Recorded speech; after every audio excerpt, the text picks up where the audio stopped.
سوال ہے، ان کا سوال ہے کہ اگر ہر شخص کی قسمت خدا کی طرف سے بنی ہوئی ہے تو پھر وہ شخص خدا کے اس فیصلے کے خلاف خود کیسے کچھ کر سکتا ہے؟ یہی ہے نا، ہر شخص کی قسمت اس طرح نہیں بنی ہوئی کہ خدا نے ہر شخص کو مجبور کیا ہوا ہے کہ تم برا کرو یا اچھا کرو. قرآن کریم میں اللہ تعالیٰ اس بات کو کھول کے بیان فرماتا ہے فمن شاء فلیکفر ومن شاء فلیکفر ومن شاء فلیؤمن ومن شاء فلیکفر. لا اکراہ فی الدین فرمایا اس سے پہلے، جس کا مطلب یہ ہے کہ کسی قسم کا کوئی جبر انسان پر نہیں ہے. وہ چاہے تو کچھ ایمان لے آئے، چاہے تو انکار کر دے. پھر فرمایا کہ ہم نے اسے نجدین کے لیے دو رستے اختیار کرنے کا موقع دیا، فَلَقْتَحَمَ الْعَقَبَةَ، لیکن اس نے جو مشکل اور محنت کا رستہ تھا وہ اختیار نہیں کیا اور آسان طلبی کا تن آسانی کا رستہ اختیار کر لیا. ایک جگہ نہیں، دو جگہ نہیں، قرآن کریم خوب کھول کر یہ مسئلہ بیان کر رہا ہے کہ تقدیر یہ نہیں ہے کہ انسان اچھا کام کرنے پر بھی مجبور ہے اور برا کام کرنے پر بھی مجبور ہے. تقدیر یہ ہے کہ خدا نے انسان کو آزادی بخشی ہے، اچھا کرے گا تو اچھا پھل پائے گا، برا کرے گا تو برا پھل پائے گا. یہ آپ بتا دیں.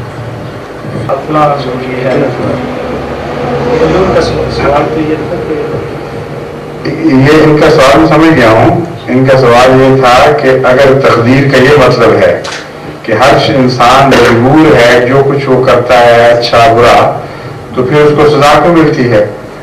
پھر خدا نے بنائی ہے تقدیر، خدا سے بدار ہے. ان کا سوال تھا کہ اگر کوئی نہیں، میں یہ سمجھا ہوں. آپ پہلے پوچھیں یہ سوال تھا کہ نہیں، جو میں نے بتایا آپ کو، ان سے پوچھیں آپ کا یہی سوال تھا کہ نہیں تھا.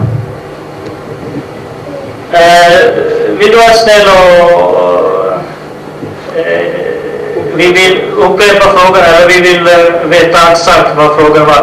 Var det så att om det hände någonting, så varför Gud straffade en människa? Var det din fråga? ٹھیک کہہ رہے ہیں یہ ترجمہ Rent allmänt. Ja, اس کا یہی جنرلی بیسٹ پریکٹس. اور بات پوچھنا چاہیں تو بے شک پوچھیں. Vill du fortsätta att fråga någonting eller är du nöjd med den svar? اسی زمین میں کوئی اور بات؟ Jeg tror at vi kommer lenger. کیا کہتے ہیں؟ ہم آگے نہیں جا سکتے. اچھا ٹھیک ہے. You can ask any questions you please on anything, not necessarily on fate, but because there are so many things which are agitating human mind today on so many issues: morality, ethics, truth, falsehood, God, or the lack of the evidence of the existence of God, or otherwise. So many things in which one can ask any questions. So if genuinely some questions are bothering you, you're most welcome. But if not, then I'm not going to force anybody to ask questions. That's not the spirit. I'm just encouraging. If there are any genuine questions, don't hesitate. You followed then? You understand? Yeah. Good. Right. اور کوئی دوست کچھ پوچھنا چاہیں اردو میں بے شک پوچھیے. جی فرمائیے. شادی